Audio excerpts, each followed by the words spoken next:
Sebuah video yang menyayat hati memperlihatkan seorang penyandang tunanetra terjatuh ke dalam selokan atau got di area halte Transjakarta, viral di media sosial.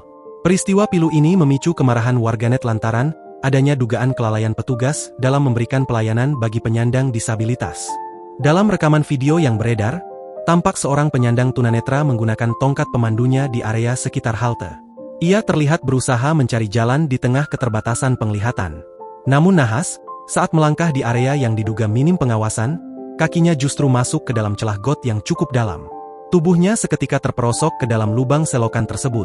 Beberapa warga yang berada di lokasi pun segera memberikan pertolongan kepada korban yang sudah berada di dalam got.